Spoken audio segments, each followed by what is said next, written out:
fitness enthusiasts and ultimate frisbee aficionados to the TOBU Fitness Podcast, your guide to elevating your game and mastering the art of ultimate frisbee through the lens of strength and conditioning. Whether you're a seasoned player or just stepping onto the field for the first time, this podcast is your one-stop destination for unlocking your true potential. This is the TOBU Fitness Podcast with your host, certified strength and conditioning coach, Justin Shelby. All right, what's going on, everybody? Welcome back to the podcast. This is episode number 7. If you're watching this on the video, you can see it's a little bit different than usual. This is going to be our first virtual interview. I guess done interviews before, but nothing virtual like this. And this is a guest I wanted to bring on for a while. Really great guest. This is Felix from Hive Ultimate. Felix, how are you? Hello, Justin. I'm well, thank you. How are you doing? I'm doing well. Yeah, thanks for being here, man. I say I'm well. I've got COVID, so that explains my voice, and I'll probably sneeze a couple of times. Right. You just told me just now, but you want to talk about that a little bit? Like, how was, like, you know, where you got it from and how that experience was? It's a bit of a negative way to kick off, but I got on my flight, my LAX, on the way back from World Beach. I was in California filming US Nationals, staying there for a week, and then filming World Beach. And yeah, I got on the 10-hour flight, walked down the plane, saw my seat, and it's like squashed between two people. One of whom was like overflowing into it. Sat down, and then this person was then coughing like every 20 seconds, and I could smell their breath, and I was just like, oh, I'm definitely getting COVID. And sure enough, 3 days after I land, test positive. Yeah, that's miserable. I didn't know you were in the middle seat too. Yeah, it was one of them. Yeah, it's one of the middle seats. Yeah. That's rough. There's nowhere to escape there. No. Yeah. How was Beach Worlds though? Did you like that? Yeah, it was great. Yeah, California weather is so nice, and it's really good. Like when you're running around with the like roaming cam, getting all the awkward player shots after they've scored. And then you build up a sweat and stuff, and then to have the break in the middle of the day where you can just go in the water and have a little swim was really, really nice. And it was really cool to like meet all of the players again that I see at these kind of world championship events and catch up with them. And some of the boys that I've been coaching were playing for GB Mixed, and one was playing for Spain Open, actually, someone I coached a long time ago, and GB Open, of course. So it was really cool just to kind of see them in the international tournament setting and get a chance to film them sometimes as well. Right on. Do you get like recognized a lot at events like that as Felix from Hive? Yeah. A lot of people recognize me.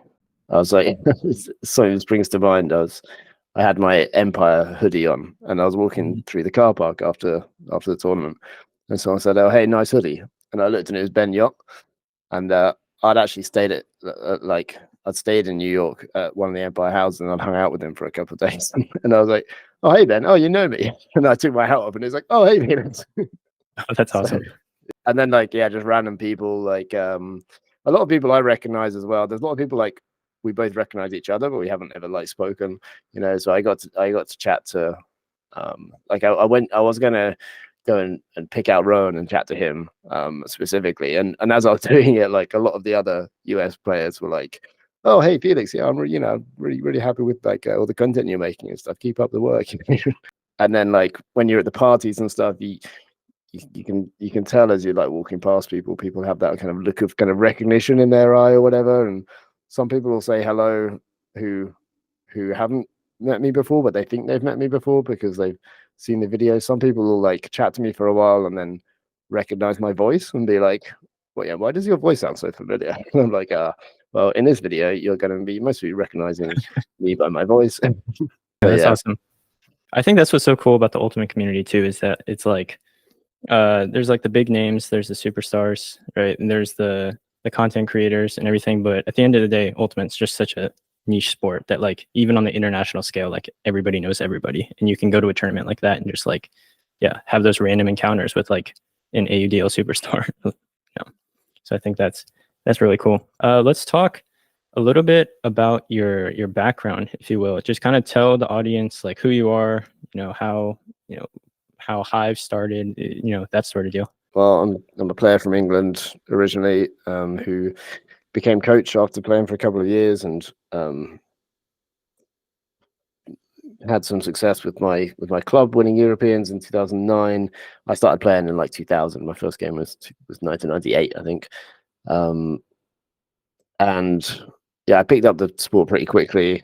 I was going to be GB in 2007, but I got like an injury, and then made it GB in 2011 and played Clapham. I've been coaching for like almost 10 years by that point, and decided when I went to Clapham that like there must be a better way of playing the game, because like the strategy, the tactics up at that level were not impressive to me. I'd always played like a free flowing style, and then occasionally like played like more rigid kind of cutting patterns in horizontal. But then in Clapham, it was just like, okay, we got a new strategy here, because if we don't adapt, then we stagnate. So here's the new thing, and I was excited about it, and it was just like a different cutting pattern from horizontal, and I was like, oh my god. And then I watched the World Cup. I watched Spain play football in their heyday around 2011, 2012, and all the tiki taka stuff, and watched them win. And I was like, there must be a way that we can emulate that kind of movement on the field in Ultimate. And then that's when I had that eureka moment, coming up with or discovering Hex, how the triangles, basically. I realized that Spain were all about triangles, and I was trying to like fit the goalkeeper in as well, with like, it'd be really good to have someone like behind the disc all the time. And then I realized the goalkeeper was actually just like part of the other 7 players, and then suddenly the shape formed. And when you go further down into the line of like what's actually important, the actual overall shape isn't that important. So the name Hex itself is actually not a great name for it, and can scare people away sometimes. Yeah, it's more about the movement and things like that. But yeah, so I had this idea, and then I was in a position where I was able to introduce it to the university team that I was coaching, and the club team that I was playing in and coaching. And we ended up, the club team, we ended up like coming 3rd in the country a few times. Immediately kind of saw good things happen on the field when playing it. And then I kind of like, I coached GB under 23s 2015 with the Hex and Flex strategies, and really successful year. Lost in sudden death, I think, to then lose a 3-way tie, and ended up 5th. But we took like the first half against US, first half against Canada. Had a bit of a lull after that, and I don't know, like I go through kind of ups and downs. And I think 2016, I was brought into doing some filming, because I'd done filming before, right? Like I started filming back in 2006. Filmed like the first ever EUCF, like European Club Championship regular event. After filming 2016, the USA Japan final, I was looking at it being like, this is like such a legendary game. There's so many interesting kind of strategies at play. Like the Japan's defense was like, intriguing me. And I thought someone's got to analyze this. I can't wait till that happens. And as the months went by after the event, I was like, no one's gonna, like, I've got to analyze it, right? Okay, I'm the one that needs to analyze it. Right. It's that be the difference you want to see in the world kind of thing. So when I made that video, it using just like an old gaming headset that I had, because I played a lot of Quake in my time. And after making that, then I got all this positive feedback, and I was like, okay, sweet, I'm going to buy a nice microphone, which I still have, and then just start churning out some content. Nice. And that was kind of the birth of what Hive is now. Yeah, that was the original. Videos, and then pandemic hit, and I think I started live streaming, and then Noah Brinkworth was saying he's interested in getting involved, and so we were making clips out of my live streaming and my live streams.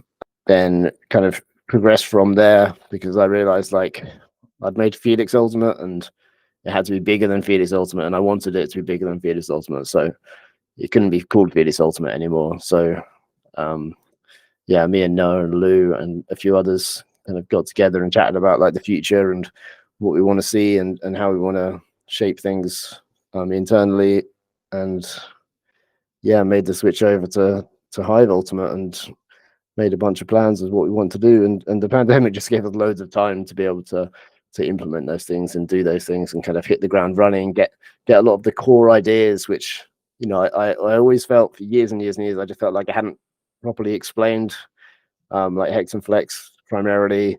There's like it's all finding on articles and stuff, but I always imagined like making videos with animations and stuff, but like I was constantly like, you know, I was coaching 3 times a week or whatever, and every time it's like, okay, today I'm planning the session, today I'm running the session. It's just like, you know, the weeks get ahead of you and just fly by.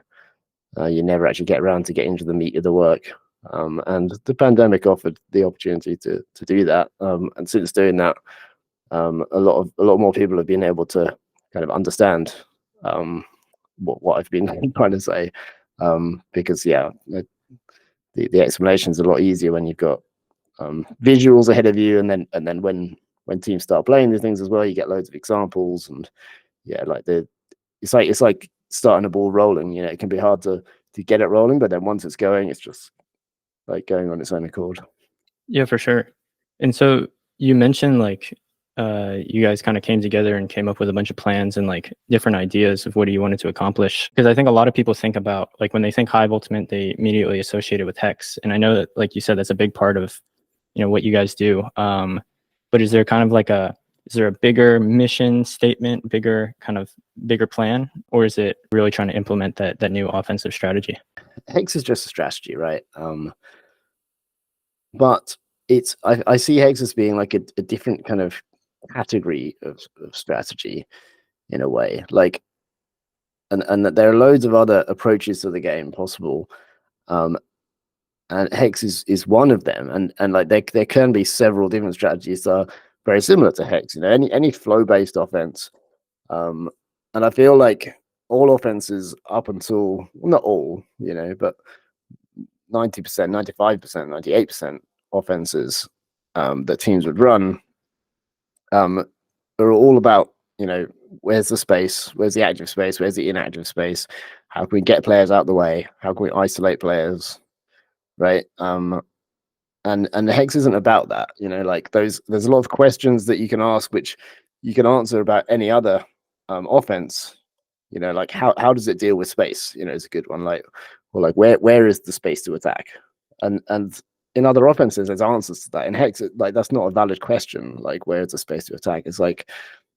anywhere, you know, like the whole field is space. And but then also in like something like football, you know, is that a valid question, where is the space to attack? And then that's when it kind of gets interesting. Is like, although Hex seems weird and like advanced or whatever, but it's definitely like not advanced. It's way more easy for beginners to learn, but Hex seems kind of like as an outlying strategy and as an alternative strange strategy in Ultimate.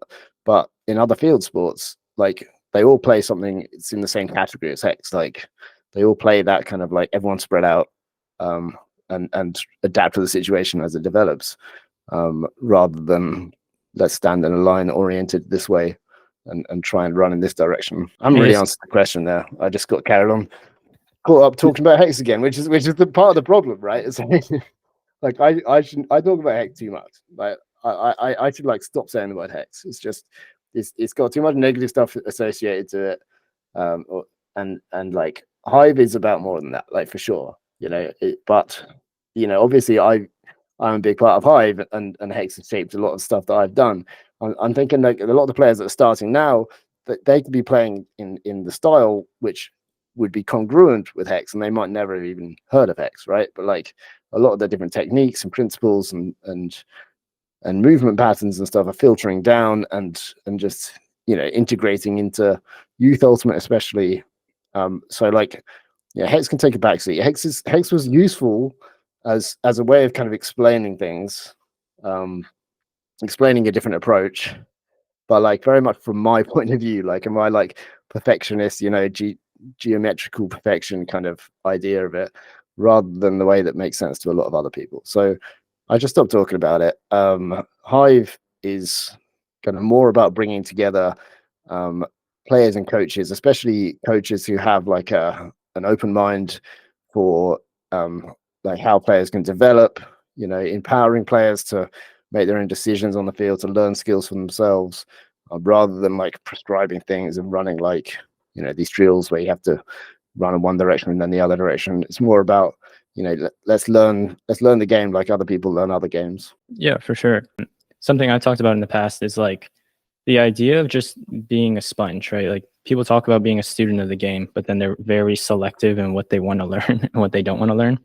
And I think one of the best things that like young players can do, or players at any level, is just like constantly try to seek out different opinions and learn different things, and then you can just then make your own decisions based on that. Like I try to surround myself with people that know more than me on the things that I don't know a lot about. Like on my page, I'm not talking about strategy, or I'm not talking about throws, but I'm going to try to soak that up from other people. And I think a lot of players can probably benefit from doing the same. Of like, I think people hear things about different strategies, or they hear things about different techniques, and they adopt like this all or nothing. Like if I don't agree with it completely, I'm not going to listen to any of it. And there's like different principles, like you're saying, that are super, super valuable. I know you said you don't want to talk about Hex, but I guess like Hive, Hex, like what are some, I guess, like big misconceptions you think? Because I think there, like you said, there is a little bit of like maybe a negative viewpoint of it. And are there any like things that you want to clear up, any like big misconceptions you would want to address? Rowan said on his Instagram, Hex is rigid, or he doesn't approve of rigid systems, and like Hex is like the opposite of rigid, in my mind, especially when compared to like stacks. Like, yeah, I can kind of see how you might think when you think about the shape of a hexagon and be like, oh, that sounds like very prescribed. Again, why Hex is a bad name. But it's like the most fluid and dynamic kind of like do what you want, offense out there. Like you have total freedom to do whatever works. So long as you don't all cluster together in the same place or like look off open passes and stuff like that. Like a few simple principles and then just loads of choice about what you want to do with them. So that's one like misconception. What do you think about this? Like, what misconceptions do you think, now that we've chatted for a while over a few calls and making videos together and stuff? I guess, yeah, just to give any listeners background, you and I did quite a bit of like collaboration videos. We did like a lot of Instagram videos specifically about the throw and go. And I think like with Hex, again, I'm not going to try to understand, or not going to try to pretend like I know like what's the best strategy, but just looking at Hex and like just that style of play, like you're saying, like a lot of it carries over. It's just like that quick movement kind of that like carries over. And you look at a host stack or a vert stack, it's like you're starting to see a lot of that at the higher level, that really quick kind of dishy small ball style stuff. So I think the biggest principle is just like, from my expertise, the way I look at it is just like the ability to accelerate out of things very, very quickly. Like instead of kind of maybe that old style of like you throw and you just wait, or you throw and you just kind of quickly, or not even quickly, you just kind of slowly jog back to becoming the dump or becoming the handler. It's like, no, you can have a lot of power by just very quickly, like, throwing it and then immediately becoming a cutter again and then getting open. Because a lot of times, your mark's not really expecting that, or your mark's going to be too slow to kind of react, and you're going to have a step on them really quickly. And if you like pass forward and run out of that throw and then get it back, then you're essentially in a power position, right? Like even though the pass that's going to you is like a negative yards pass, it puts you in a power position, getting there, just moving forward, and you can see the whole field, sets you up for a huck or whatever else you want to do. And then if you think you're passing forward 20 yards, that's 20 yards of cutting space for you to get into power position. When the defender is like, the defender on force is probably like right around the other side of the player, and the person that's trying to defend you has just been stood still on the break side of you a second ago. So like, you throw open side, you run open side. If they then have to cover you going open side behind the disc, then they have to overcommit, and you have to then you can go the other way and get it on the break side, even more valuable. And if you throw 20 yards forwards, then you've got 20 yards to play with to try and get the disc back in your hands in a power position. I think it's a massively underutilized kind of part, like option, I guess, on the field. Just kind of going off of that, like I know we talked before about like how acceleration also like doesn't have to be this big like explosive thing.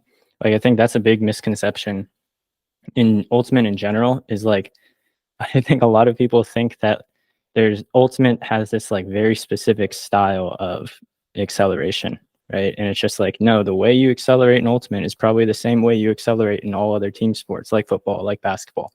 And a lot of times it's not the same as track, where in track, it's like, because you're only running straight and you don't have to react to something, you don't have to change direction or anything. It's like you can take these really big and kind of explosive like acceleration steps, but in Ultimate, it's like a lot of times you almost look like Sonic the Hedgehog, where it's like the feet turn very, very quickly. But I think that's a huge advantage. Like when you watch some of like the best players do that throw and go, or they throw and then just immediately like go past their defender, like it's not a huge kind of explosive step. It's like these really quick steps that I think then help them with what you're saying of like, if your guy overcommits, well, you can immediately come back, because you take these small steps that, you know, allow you to come back down to the ground quickly and change direction if you need to. If you take these massive steps, it's longer to react, right? Right. I think it's also that the old principle of take what they give you, right? That we learned from Paranella and Zaslow's Ultimate Techniques and Tactics. Take what they give you. So if I'm stood in the stack and my guy's on marking me, covering me open side, poaching off a tiny bit, you know, just a step or two, I should drift towards the break side. I should look for passes over to the break side, like move away from the defender for the easy option. If you got the disc in your hands, your defender stood on the break side, right? So you're like free open side, but you got the disc in your hand, so you can't run. So as you throw the disc, just move away from your defender, right? Because then you're free open side. Your defender then has to work twice as hard to try and stop that. You know, so you don't have to be explosive, whether you're trying to be explosive with big steps or small steps. You just have to be like, oh, this is the thing that you're giving me, so I'm just going to take it until you take it away. Too many times I'm seeing people who will pivot out and throw on the open side and then run like away from where the disc went, like behind their defender. Sometimes they have to like change direction to like get around their defender, to put themselves behind the defender.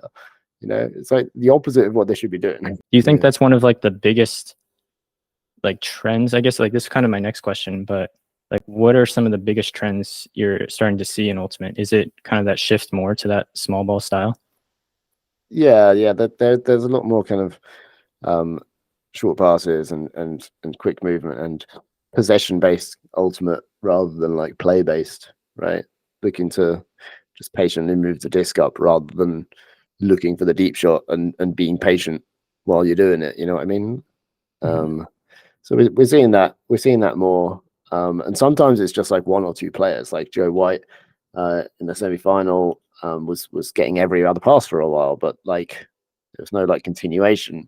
When he would do it, he would like pass someone, get the disc back, and then there'd be like a pause. No one would be free. He'd pass someone, get the disc back, no one would be free. Like, and I think there's several levels beyond that. Basically, like if you have players who are doing those things, that's great. But then if you then have a system which supports that, that's even better. In that specific example, I think if Joe had like isolated players near him, then he'd be able to bounce the disc off them without having to wait for people to get free. What else am I seeing more of?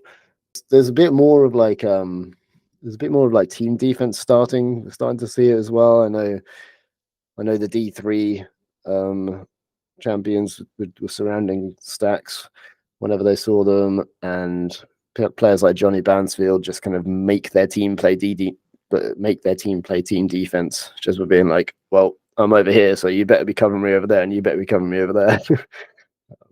Yeah, individual players can make big differences like that.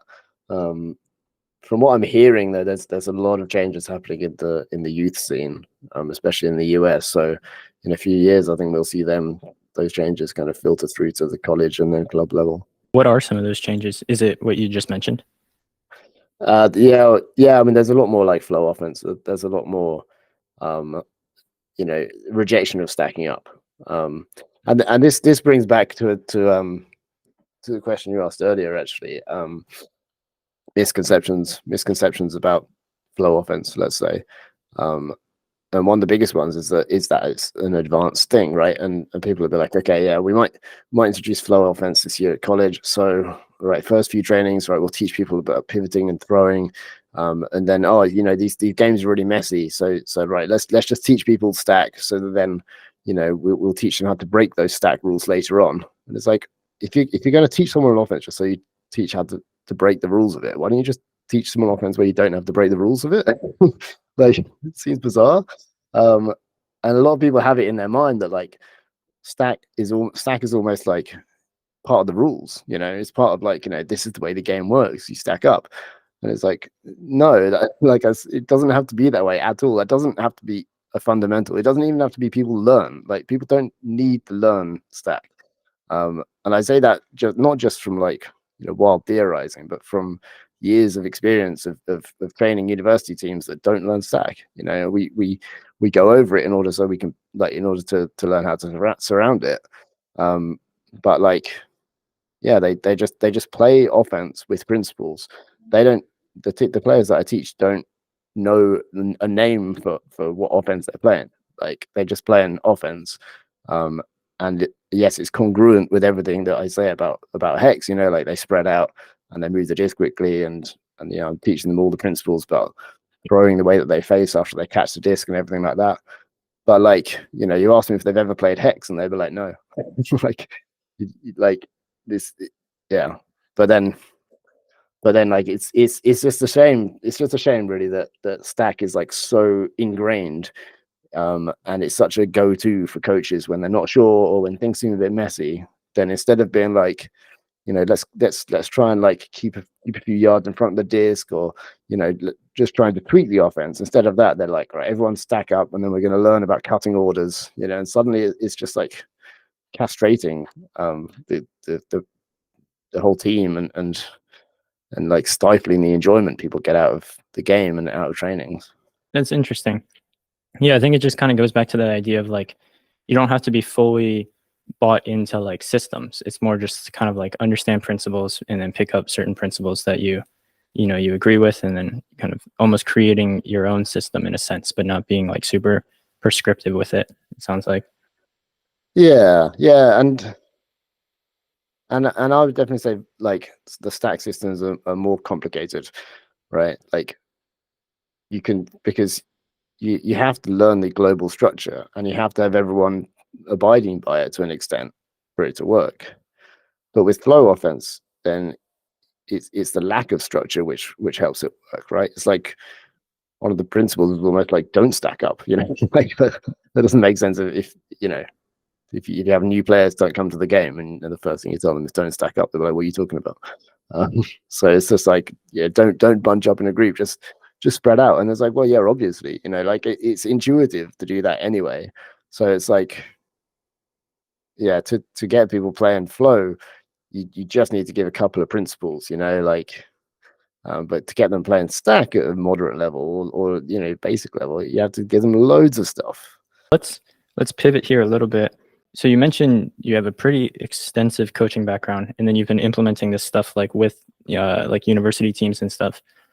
What's like a kind of a general progression for you when you're teaching a new player? Like, what are some of the big key points you want to focus on with them, like in order to kind of get them to a proficient level? Throw and go technique is like immediate. Like, most of the time when people throw around, they're just throwing in pairs and they're not running anywhere. They're just like stepping and throwing. So then I'm like, okay, just stand on one leg and throw. Okay, now right, lean as you're throwing. Okay, now like accelerate after you release the disc. Like I could spend 80% of the throwing around time just focusing on that, and still it won't be 50% of the time that people spend overall throwing. When they throw in pairs, they're not going to be doing it still. So massive focus on that at training. Lefty backhands, like before teaching flick, when people start playing the game, they only need to throw 3 or 4 meters, and they don't need to break the force or anything. So like, they can just put the disc in their other hand and throw it backhand.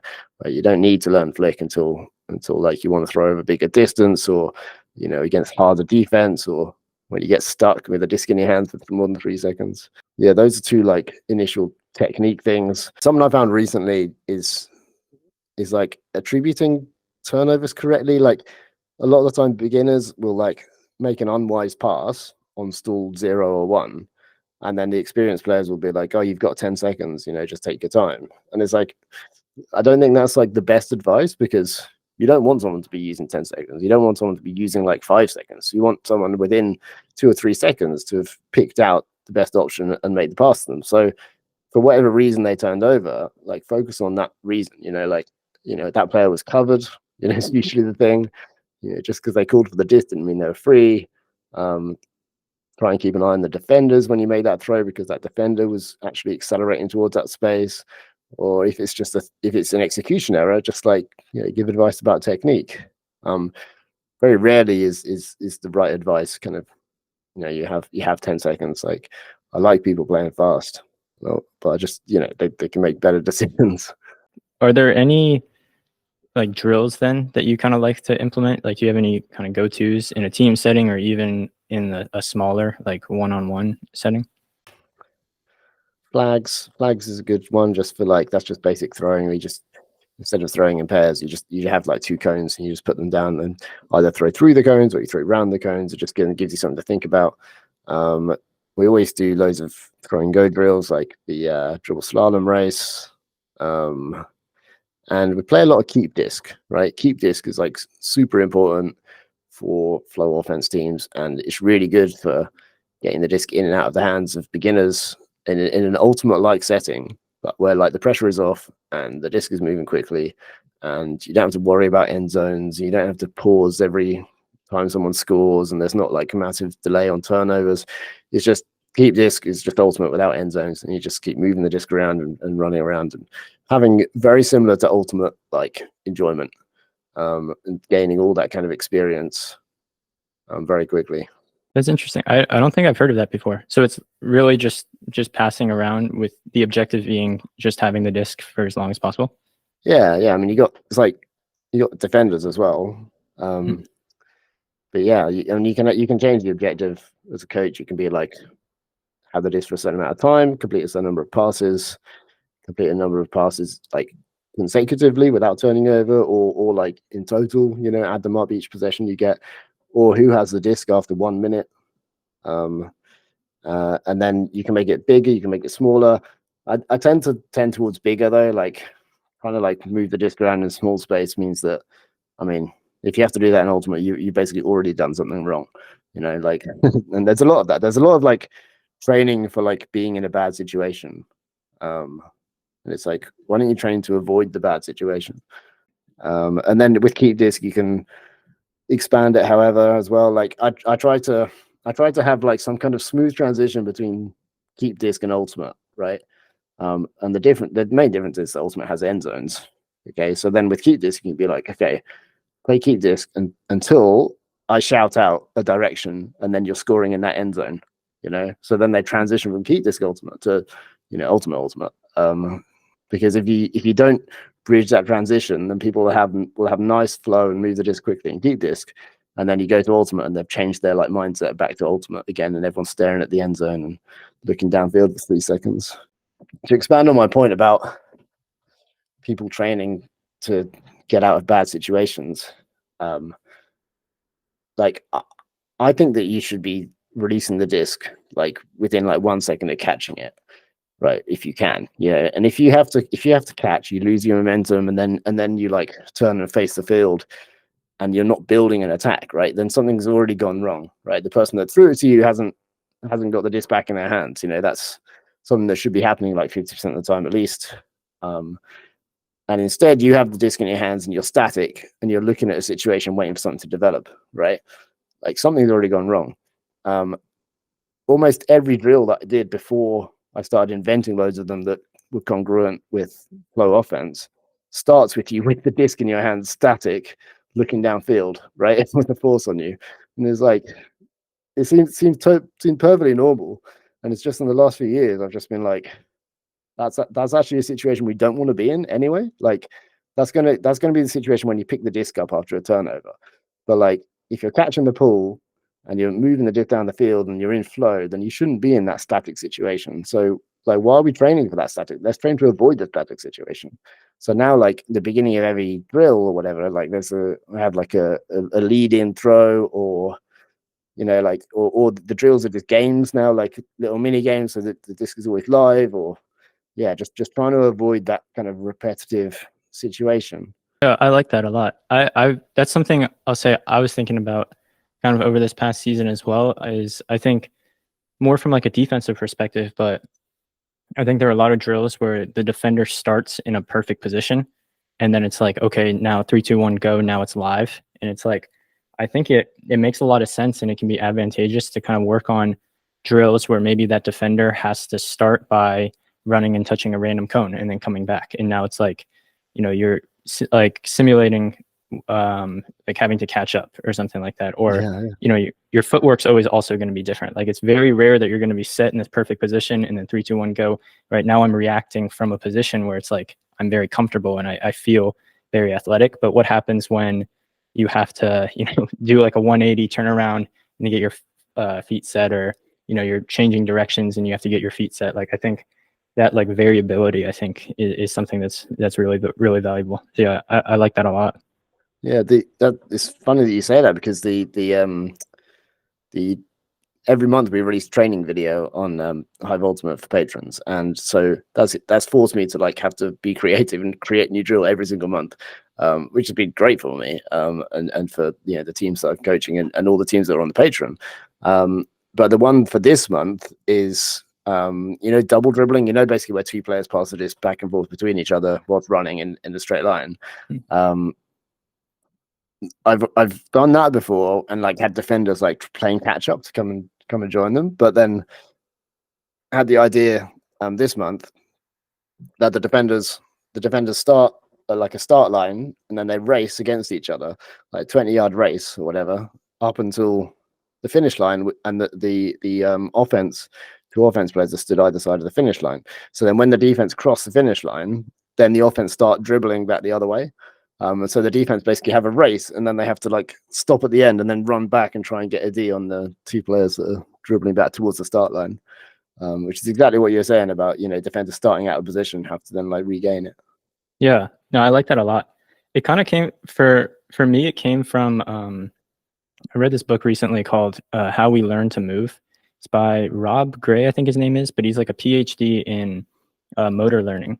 And essentially they did a study where they had like a super expert blacksmith and then a very novice blacksmith, and they had like a slow motion camera basically record both of them like hitting a nail with a hammer. And the theory was that the expert blacksmith was going to do it the same way every single time. But what they found was the novice blacksmith had the same exact technique, so the same exact path every time, and he was missing the nail a lot. Whereas the experts, every single time he swung, it was just a little bit different. We're talking like, micro differences, but he was hitting the nail every time because he's just gotten so good at like adjusting in that variability. So I think like that's kind of the principle that we're training with that. It's like, we're not trying to do things exactly the same every single time. We're just trying to like simulate the variability that you would see in game. Cause it's like, you're never going to have two of the same situations in game, even if they feel the same, even if you're doing the same thing. It's always like, even like 0.001% is going to be different every time, and I think like that's a way you can kind of train for that. So yeah, I like that a lot.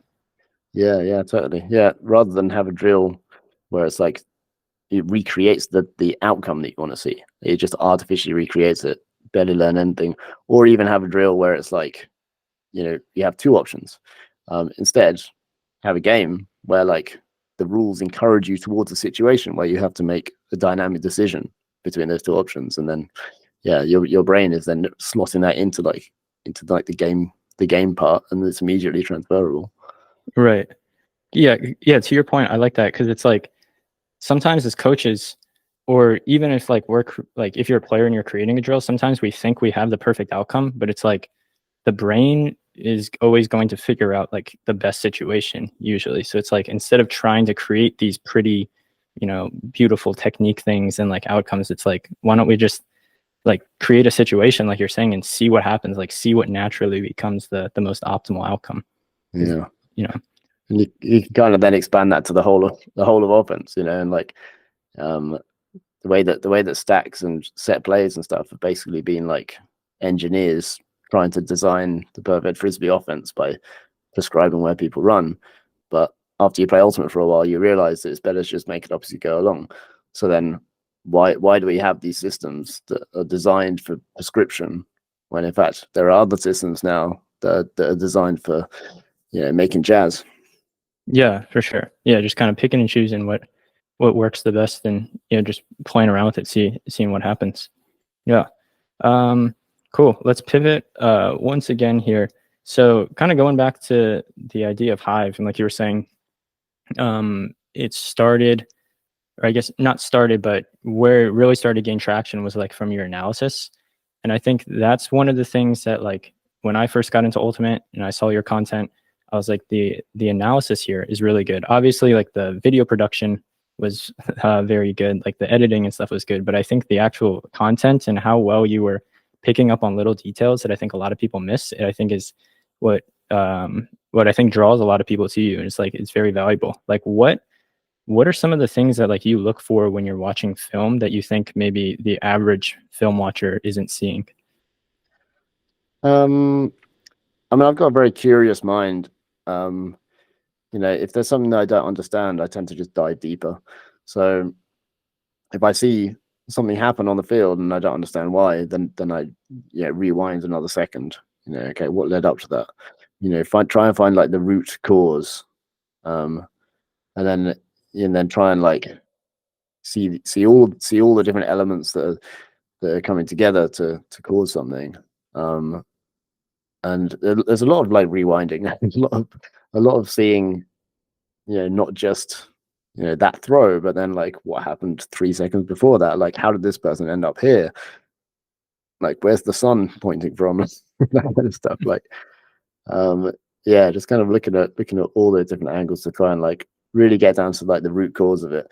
And yeah, it's a bit hit and miss. Like sometimes I'll have a theory as to why something is the case, but I'll normally make it quite clear. Like I think this is what's going on here. And then other times it'll be like obvious, you know, it's like, oh, they've tried to clap catch it this way around, and that's why they dropped it, you know, because their hands were actually like awkwardly pushing over each other.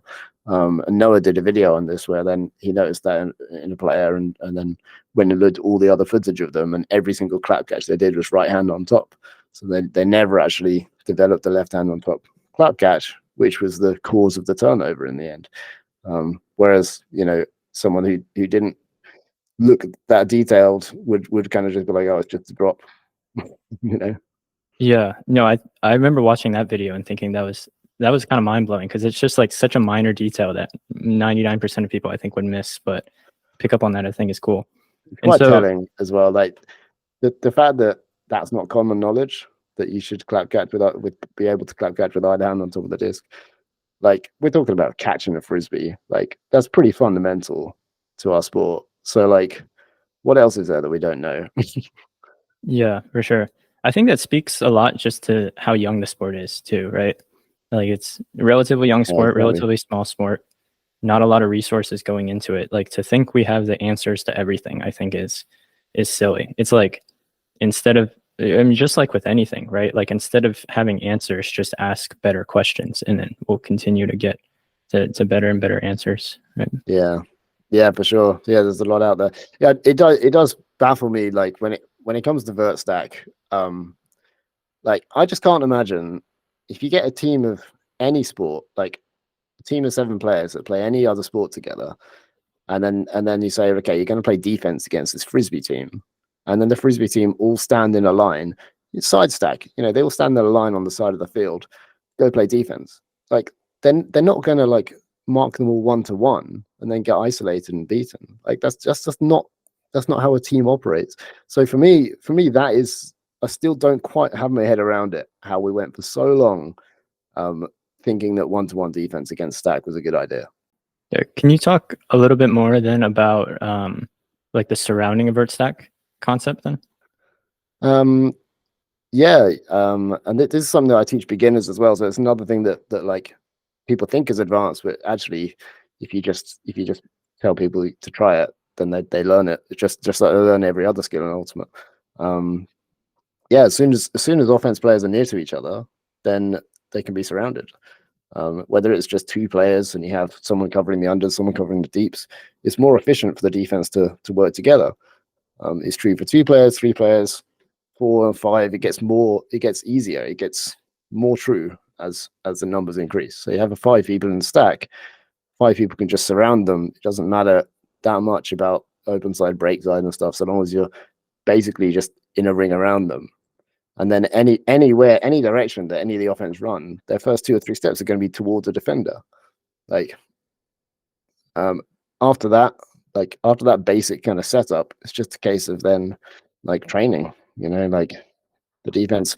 If you do the right drills, and if you give them enough reps, like game-like situations, then the defense figure out, okay, every time someone leaves the stack, we have to have one person go with them. If someone leaves our surrounding setup, that leaves a hole. So when someone goes with them, we need to like cover that gap with the other remaining defenders. If 3 people cut out, there's only 2 left and we're really loose, then they just throw it down the middle. So, okay, the less people that are in the stack, the tighter we need to be. Like it all just kind of like falls into place. Yeah. No, that's really interesting. Yeah, I'm sure, like you said, you're starting to see it at the higher level, and I'm sure we'll see more and more of it, like as it gets implemented more at like the younger level. We should have seen it like the day after Vert Stack was played the first time. It should have been like, oh, they're stacking up. Oh, how do we defend against it? Oh, let's surround it. It should have been like so quick, but it took, like, I mean, there were things like the clam and stuff. Credit to Paranella for documenting that. But like, for it to be like, yeah, it's taken too long for it to just be like an automatic reaction. Most people play stack. You should learn how to surround. All right, cool. Well, we're kind of reaching the end of time here, so I want to finish off with something new.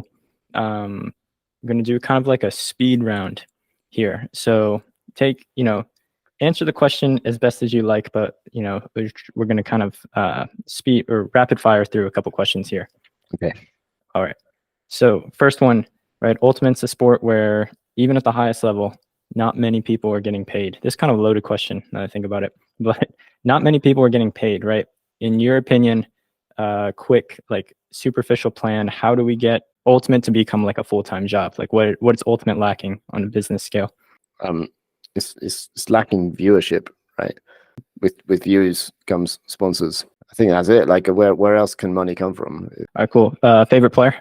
My mind went initially Ryan McDonald because of the way he plays, and then it went Johnny Bounceville because of the way he plays even more. And then I was like, oh, but then maybe people think I'd just be saying that because of the recent drama. Valeria Cardenas, no doubt. Yeah, good pick. Favorite throw? Hammer, I think. Nice. But, yeah, why not? Yeah. Advice for like new players or new coaches? Just enjoy, I guess. Like, there you go. One word, enjoy.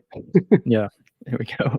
And then what's the biggest difference you see in like the European game versus the US game?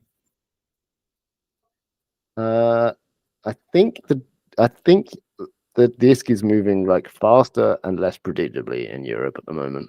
All right, cool. Well, yeah, that is everything. Thank you very much, Felix, for being on the show today. Thank you, Justin. Been a pleasure. You've been listening to the TOBU Fitness Podcast. We hope you've enjoyed the show. If you did, make sure to like, rate, and review. We'll be back soon. But in the meantime, hit us up on Instagram and YouTube at TOBU Fitness. And to get info on one-on-one coaching and training programs, hit the website at TOBUFitness.com. Thanks so much for listening, and see you next time on the TOBU Fitness Podcast.